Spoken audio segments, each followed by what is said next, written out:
You can keep that tacky piece of junk, Evelyn. Seriously, do us a favor and take it with you. We don't want that trash cluttering up our estate.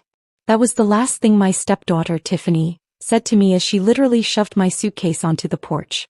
She was pointing at the necklace I was wearing, a heavy, clunky thing with stones that looked like oversized pieces of colored glass. To her and to everyone else who had ever seen it, it looked like the kind of costume jewelry you buy for $5 at a garage sale or win at a carnival game. It was gaudy. It was loud. It didn't match anything I owned. And as I stood there on the sprawling front porch of the house I had lived in for 10 years, shivering in the cold evening air, I reached up and touched the cool stones. They were laughing. I could see Tiffany and her twin brother Connor, standing in the doorway of the mansion my late husband Robert had built with his own 2 hands. They were clinking champagne glasses. Can you believe that? Their father had been in the ground for less than 4 hours. The dirt on his grave wasn't even settled yet. The funeral flowers were still fresh in the back of the hearse, and they were popping bottles of vintage Dom Perignon to celebrate kicking me out. Don't look so pathetic, Evelyn, Connor sneered, leaning against the door frame. He loosened his black tie, looking bored. You knew this was coming. Dad's gone. You were just the nursemaid he kept around for his old age. The ride is over. You get to keep your clothes and that hideous necklace because, frankly, it's embarrassing to look at. But the house, the cars, the accounts, that belongs to family. Real family. I didn't say a word. I just stared at them. My heart was pounding so hard against my ribs I thought they might hear it, but it wasn't from fear. It wasn't even from grief, though I missed Robert terribly. It was adrenaline. Pure, unadulterated adrenaline mixed with a secret so heavy it threatened to pull me to the ground. You see, they thought they were winning. They thought they had just pulled off the heist of the century, reclaiming their birthright from the evil, gold-digging stepmother. They saw a woman in her 40s with a suitcase full of old clothes and a necklace that looked like it was made of plastic and glass. They saw a loser. But as I stood there, gripping the handle of my battered suitcase, I wasn't thinking about where I was going to sleep that night. I was thinking about the conversation I had with Robert 3 nights before he passed. I was thinking about the way his eyes had twinkled even through the pain, when he pressed this ugly necklace into my hands and whispered the truth about what it really was. Hey, before I tell you exactly what Connor did next that made my blood boil, I want to do a quick roll call. I love seeing who is hanging out with me today. Pause the video for 1 second and drop a comment down below telling me what time it is where you are right now and which city you're watching from. I always try to reply to the early comments. Okay, so back to the porch. Connor took a sip of champagne and checked his watch, acting like my presence was wasting his precious time. Clock is ticking, Evelyn. The locksmith is on his way. We're changing the codes in 20 minutes. If you're still on the driveway, I'm calling the cops for trespassing. You don't have to call anyone, Connor, I said, my voice surprisingly steady. I'm leaving. I just hope you two are happy. Tiffany let out a sharp, cruel laugh. Happy? We're ecstatic. We finally got the parasite out of the house. Oh, and don't try to pawn that necklace for gas money, Evelyn. No pawn shop in the city is going to give you more than $10 for that glass garbage. Honestly, it's hilarious Dad even kept it. He probably just felt sorry for you because you have such terrible taste. She reached out and flicked the center stone of the necklace with her manicured fingernail. Think. Made a dull sound. God, it's so ugly, she muttered. Just like your future. I looked at the house one last time. It was a massive estate sitting on 5 acres of prime real estate. It was filled with antiques, expensive art, and memories. But I knew something they didn't know. I knew about the mortgages. I knew about the loans Robert had taken out to try and save his business during the last crash. I knew that on paper this house was a fortress, but financially it was a sinking ship. And the lifeboat? The lifeboat wasn't the house. It wasn't the bank accounts, which were currently frozen or drained. The lifeboat was hanging around my neck, disguised as a piece of trash. Goodbye, Tiffany. Goodbye, Connor, I said, turning my back on them. Bye, loser. Tiffany yelled after me. Don't come back begging when you're starving. I walked down the long, winding driveway as the sun began to set, casting long shadows across the perfectly manicured lawn. Behind me, I heard the heavy oak door slam shut, followed by the sound of the deadbolt sliding home. They had locked me out. They had taken everything they thought was valuable and thrown me to the wolves with nothing but the clothes on my back and a cheap necklace. As I reached the main road and called an Uber, A small smile touched my lips. I looked down at the necklace again. In the fading sunlight, the glass didn't sparkle like a normal diamond. It had a deep, inner fire, a clarity that was almost unnatural if you looked closely enough. But nobody ever looked closely. They were too busy judging the setting, the size, the sheer absurdity of it. I wasn't walking away empty-handed. I was walking away with the only thing that actually mattered. They had the debt. They had the maintenance cost. They had the crumbling empire. I had the exit strategy. But to understand how we got here, to understand why Robert, a man who loved elegance and class, would give me something so seemingly hideous, and why his children grew up to be such monsters, I have to take you back to the beginning. You need to know about the secret Robert kept for 30 years, and how I ended up being the keeper of a fortune everyone else thought was fake. To really understand why I didn't turn around and scream at Connor and Tiffany as I walked away from that mansion, you have to understand who Robert was. And more importantly, you have to understand exactly what kind of people his children are. I didn't meet Robert at some high society gala or a country club mixer. I met him at a rehabilitation center. I was a physical therapist and he was recovering from a minor stroke that had scared the living daylights out of him. He wasn't the tycoon in the suit when I met him. He was a vulnerable, frightened man who felt his own mortality for the first time. I helped him learn to walk without a cane, and somewhere between the parallel bars and the leg presses we started talking. Real talking. He told me about his loneliness, about the big empty house that echoed when he walked through it, and about the wife he had lost years ago who had been the glue holding everything together. When we got married a year later, the world saw a cliché. They saw a wealthy older man and a younger woman, though I was hardly a spring chicken at 35, and they did the math. Gold digger. Trophy wife. Nursemaid. I heard all the whispers. But nobody screamed those labels louder than Connor and Tiffany. They were 22 at the time, twins who had never worked a real day in their lives. Robert had given them everything. Cars, condos, tuition, and an allowance that was more than my annual salary. But it was never enough. The first time I met them was at a dinner Robert arranged to introduce us. I remember I wore a simple blue dress I bought at Macy's. Tiffany looked me up and down like I was a stain on the carpet and asked, loudly enough for the waiter to hear, if I had bought my outfit at a thrift store. That was the tone for the next 10 years. Robert tried. He really did. He was a soft man when it came to his family, perhaps too soft. He felt guilty that their mother had died when they were teenagers, so he tried to fill that void with money. He created monsters. They didn't see him as a father. They saw him as an ATM that occasionally needed maintenance. I remember one Christmas specifically. It was about 3 years into our marriage. Robert was so excited because he had found this quirky, vintage-looking necklace at an estate sale in Europe. He called me into his study before the kids arrived. He was holding that same clunky, heavy necklace that Tiffany would later mock on the porch. "Evelyn," he had said, his eyes gleaming with mischief. "Look at this. Isn't it hideous?" I laughed. "Robert, it looks like something a pirate would wear to a disco." "It's terrible." "I know," he grinned, clutching it like it was precious.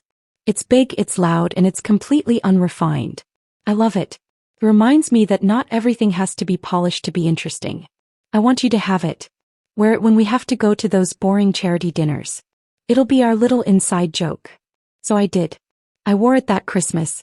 When Connor saw it, he literally choked on his eggnog. "Dad, are you serious?" he asked, pointing at my neck. "You're letting her wear that? It looks like glass. It looks cheap. People are going to think we're going broke." "Let them think what they want," Robert had said, winking at me. But the twins didn't see the wink. They just saw the cheapness of it. To them, value was only about brand names and price tags you could brag about. They couldn't wrap their heads around the idea that their father might like something just because it was unique. Over the years, that necklace became a symbol of everything they hated about me. It represented my lack of class, my poor background, and my intrusion into their high society life. Every time I wore it, Tiffany would make a snide comment about how I should stick to jewelry that matched my station in life. But while they were busy obsessing over appearances, they were missing the reality of what was happening to their father's empire. Robert shielded me from a lot of it, but I knew things weren't as rosy as the twins thought. The construction business is volatile. There were lean years. There were lawsuits. Robert was stressed constantly, trying to keep the cash flow moving so Connor could have his new Porsche and Tiffany could go on her trips to Bali. They never asked him how business was. They never asked him if he was tired. They only asked for signature approvals on wire transfers. About 6 months ago, Robert's health took a nosedive. The doctors found a blockage and his heart was failing. That was when the twins went from being annoying brats to full-on predators. They stopped coming over for Sunday dinners, but they started showing up with lawyers. I would come downstairs to bring Robert his medication, and I'd find Connor cornering him in the living room, thrusting papers in his face. "We just want to make sure the estate is secure, Dad," Connor would say, his voice lacking any real warmth. "You know, in case the worst happens. We don't want outsiders complicating things." He meant me. Obviously. Robert would look so tired during those meetings. He would just sign whatever they put in front of him to get them to leave so he could rest. I begged him to stop, to stand up to them, but he would just pat my hand and say, "Let them have the paper victories, Evelyn. I've taken care of what matters." I didn't know what he meant back then. I thought he was just being passive, giving up because he was too weak to fight. I watched as they stripped him of his dignity piece by piece. They started talking about redecorating the house while he was still sleeping in the master bedroom. Tiffany started tagging furniture with sticky notes for things she wanted to take to her condo. It was grotesque. It was like watching vultures circle a man who wasn't even dead yet. And through it all, I kept wearing that necklace. Mostly to annoy them, if I'm being honest. It was my little shield. When Tiffany would glare at the glass stones around my neck, she wasn't looking at me.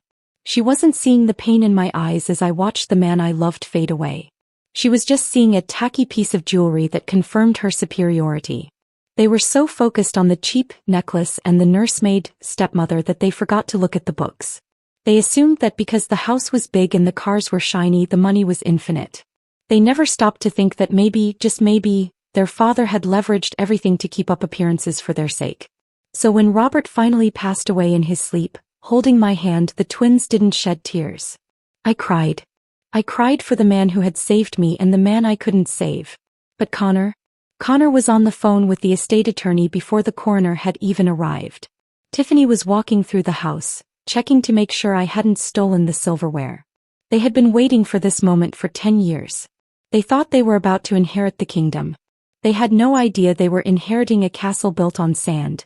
And they certainly didn't know that the keys to the only real treasure left were hanging around the neck of the woman they were about to kick to the curb.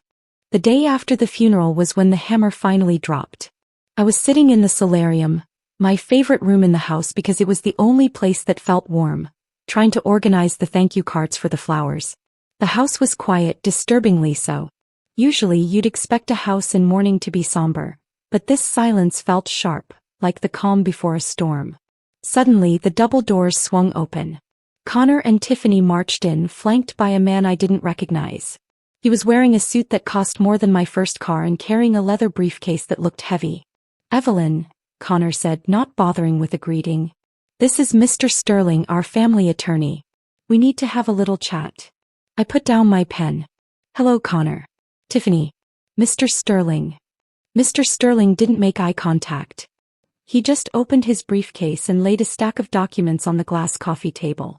"Mrs. Miller," he began, his voice dry and professional, "as per the terms of the prenuptial agreement and the subsequent addendums signed by Robert in his final months, the ownership of this property and the primary liquid assets revert immediately to his biological children."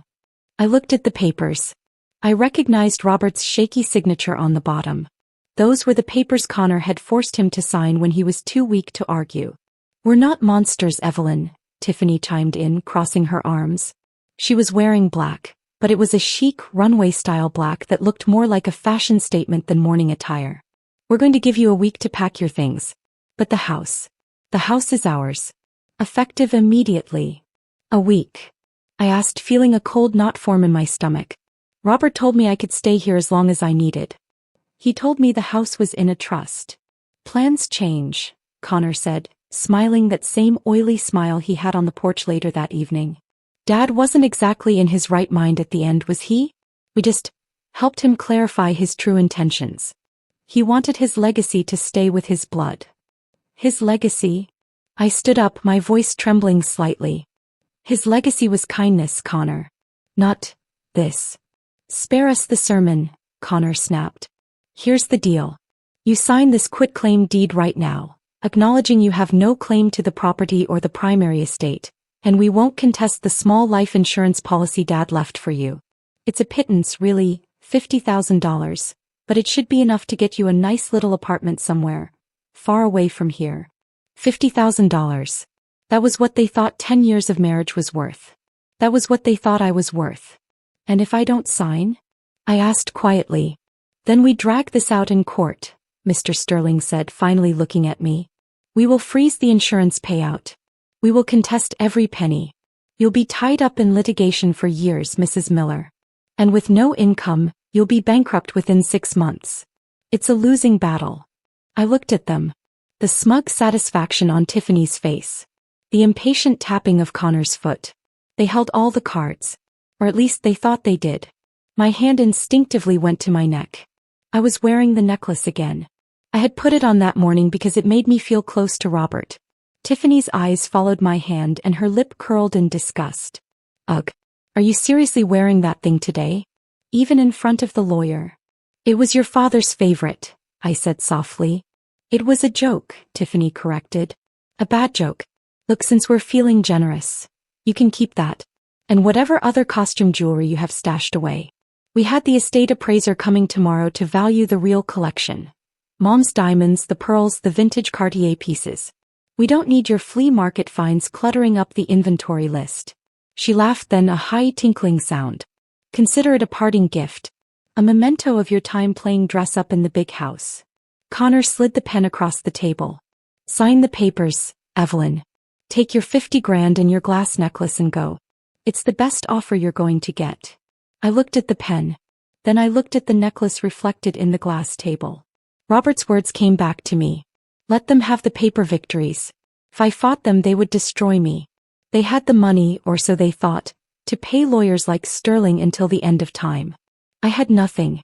But if I signed, I walked away free. I walked away with the 50,000, which was enough to start over. And I walked away with the necklace. The necklace they thought was worthless. The necklace they were letting me keep out of pity and disgust. I picked up the pen. Smart choice, Connor muttered. I signed my name. Evelyn Miller. With each stroke of the pen, I felt a strange sense of release. I was signing away the house, yes. I was signing away the furniture, the cars, the status. But I was also signing away the toxicity. I was signing away the obligation to deal with these two horrible people ever again. Done, I said, sliding the papers back. Good. Connor snatched them up instantly, checking the signature like he expected me to use disappearing ink. Pack your bags. We want you out by tonight. We changed our minds about the week. We have a realtor coming in the morning and we don't want you lingering. Tonight. I gasped. But you said. I lied, Connor smirked. Sue me. Oh wait, you can't. You just signed away your right to. That brings us back to the porch. That brings us back to me standing there with my suitcase, shivering in the cold, while they drank champagne and laughed at my cheap necklace. They kicked me out early because they were cruel, pure and simple. They wanted to see me scramble. They wanted to see me break. But as I walked down that driveway, leaving the Miller estate behind for the last time, I wasn't breaking. I was calculating. Because I remembered something else Robert had told me about that necklace. He hadn't just bought it at an estate sale. He had bought it from a frantic Russian aristocrat in a back alley in Prague in the 80s, a man who was fleeing the country and needed cash fast. Robert had suspected what it was for years, but he never confirmed it until he got sick. He had it tested secretly. The twins thought they had just evicted a beggar. They didn't know I was walking away carrying the equivalent of a small country's GDP around my neck. And they certainly didn't know that the debt-free mansion they just fought so hard to steal was about to swallow them whole. The Uber dropped me off at a cheap motel on the outskirts of town. It was a far cry from the mansion with peeling wallpaper and a smell that was a mix of stale cigarettes and lemon cleaner. But as I sat on the lumpy bed, I didn't feel poor. I felt like a spy carrying state secrets. I waited 2 days. I needed to make sure the twins were fully settled in their victory. I checked my bank account. The 50,000 from the life insurance had hit. It was a safety net, but I needed to know the truth about the necklace once and for all. Robert had told me it was valuable, but he had never given me a number. He just said it was enough to never worry again. I made an appointment with a specialist appraiser in the city, A man named Mr. Henderson who dealt with rare historical gems. I didn't tell him what I had over the phone. I just said I had an family heirloom I wanted to insure. When I walked into his office, a secure room with cameras in every corner and a guard at the door, I felt out of place in my jeans and sweater. Mr. Henderson was a serious man with a jeweler's loop permanently attached to his neck. "So Mrs. Miller," he said, putting on white gloves. "Let's see this heirloom." I pulled the necklace out of my purse. It clattered onto the velvet tray. Mr. Henderson picked it up, his expression neutral. He was probably expecting glass just like everyone else. He brought the loop to his eye and leaned in. He stayed like that for a long time. Then he switched to a microscope. Then he brought out a special light. 5 minutes passed. Then 10. He hadn't said a word. Is it worth anything?" asked my voice small. Mr. Henderson slowly took the loop off his eye and looked at me. His face was pale. "Mrs. Miller, where did you get this?" "My husband left it to me," I said. "He bought it in Prague in the 80s. He let out a long breath. "I need to make a phone call to verify the cut, but if this is what I think it is, this isn't costume jewelry. These aren't glass stones. This is the Romanov Tears collection. It was thought to be lost during the Revolution. The center stone alone is a flawless, 30-carat Golconda diamond. The surrounding stones are unheated Burmese rubies." My hands started to shake. "What does that mean? In dollars?" He punched a few numbers into a calculator. "Conservatively, at auction, you're looking at anywhere between $12 to $15 million. Probably more given the provenance." $15 million. I sat back in the chair, the room spinning. The twins had kicked me out over a house worth maybe $3 million on a good day. They had mocked this necklace. Tiffany had flicked a $15 million diamond with her fingernail and called it garbage. "Are you okay?" Mr. Henderson asked, offering me a glass of water. "I'm fine," I said, a hysterical laugh bubbling up in my throat. "I'm just really glad I didn't pawn it for gas money." While I was discovering I was a multimillionaire, things back at the mansion were taking a very different turn. I found this out later from Mrs. Higgins, the housekeeper who had been with Robert for 20 years. The twins had kept her on because they didn't know how to operate the washing machine, let alone clean a 10-bedroom house. Apparently, the day after they kicked me out, the real estate appraisers arrived.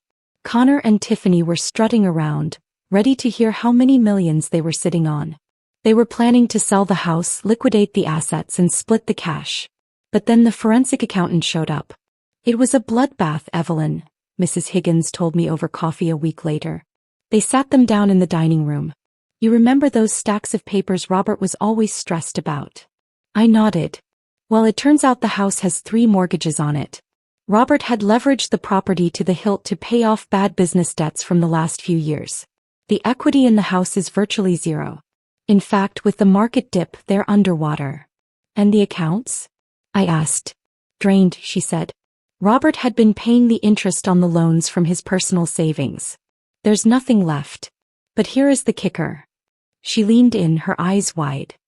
Because they forced Robert to sign over the business and the estate to them personally before he died. Instead of leaving it in the trust, they didn't just inherit the assets. They inherited the liabilities. They are personally responsible for the loans. I almost choked on my lot. "You mean?" "I mean the bank is calling the loans in," Mrs. Higgins beamed. "They have 30 days to come up with $4 million or the bank forecloses. And since they signed as guarantors to get you out of the will, the bank can go after their personal assets too. Connor's condo, Tiffany's investments. It's all fair game." The twins had been so obsessed with grabbing the title, so obsessed with ensuring I got nothing, that they hadn't bothered to read the fine print of what they were stealing. They had stolen a bomb, locked the doors, and swallowed the key. And the best part? The vintage Cartier collection Tiffany was so excited about? The one she wouldn't let clutter her inventory list?